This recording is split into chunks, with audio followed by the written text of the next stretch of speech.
আর্য কৃষ্টির যে পতাকা উত্তোলন করা হলো, এই প্রসঙ্গে আমাকে কিছু বলবার জন্য আদেশ করেছেন, কিন্তু আমার ক্ষুদ্র জ্ঞান আমাদের জীবন্ত আদর্শ, আমাদের প্রাণ পুরুষ পুরুষোত্তম শ্রী শ্রী ঠাকুর অনুকূলচন্দ্র, তিনি দেবে ভিক্ষা বলে একটা বাণী দিয়েছেন।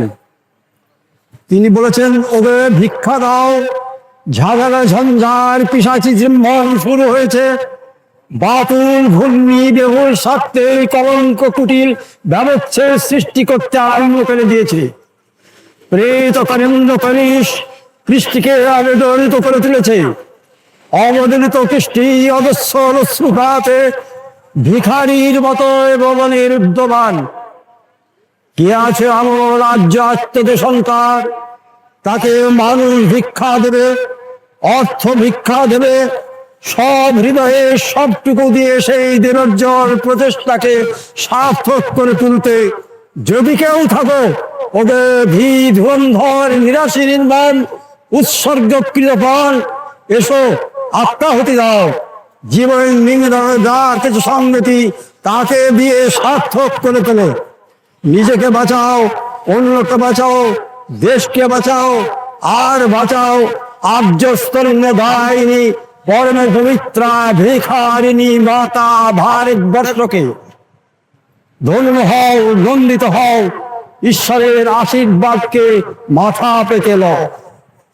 এই একটা বাণীর মধ্যে দিয়ে আমরা অনুমান করতে পারি সেই পরম পুরুষ যিনি বিশ্বের মালিক, তিনি আজকে কেন ভিক্ষা চাইলেন?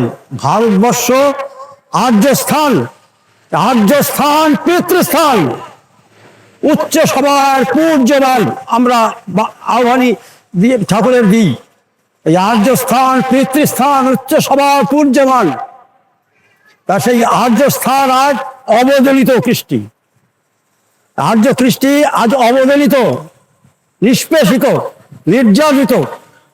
তাই সেই আর্য কৃষ্টিকে তিনি ঠাকুর অনুকূলচন্দ্রই বেড়ে গেছেন। আর কেউ কেষ্টদা ওই কলকিরাকে আসছে, সব ভেঙে চুরে তছনছ করে দেবে।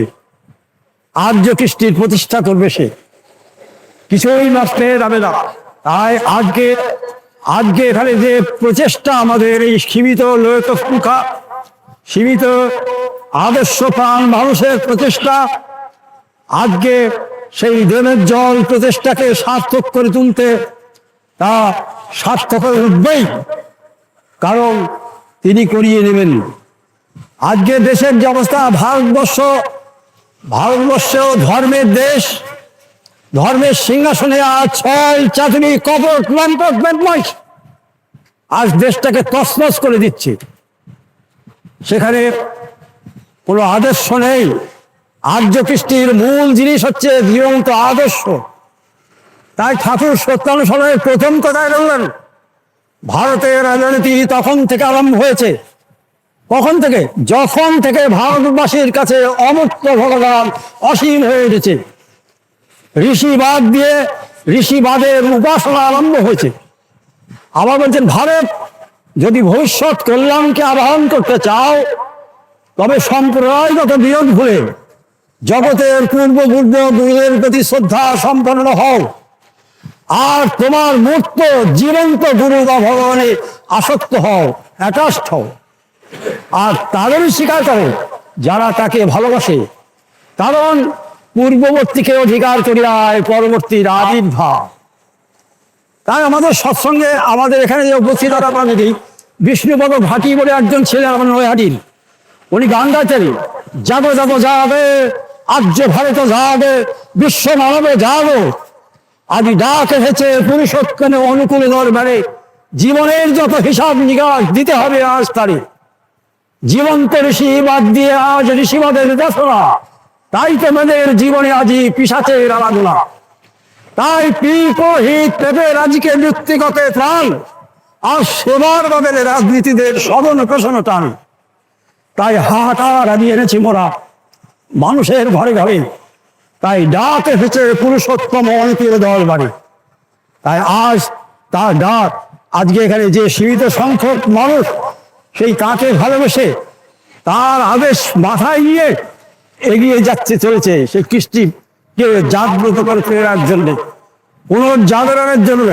তার পেছনে কার ইন্ধন আছে তিনি করবেন, আমরা কেন নয়।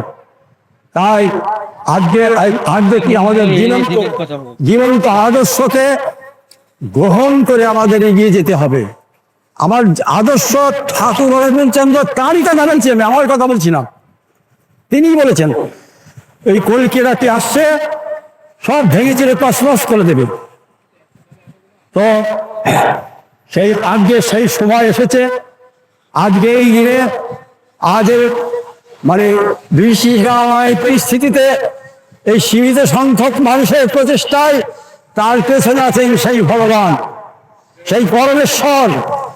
তিনি সব করাবেন। আমাদের শুধু তার আদেশকে মাথায় নিয়ে এগিয়ে যেতে হবে, পজিটিভ থাকতে হবে না। নেই তো ঘরে জানি না, পারি না, সব চলবে না। সব হবে তিনি করিয়ে নেবেন, আমার করার কেউ নেই।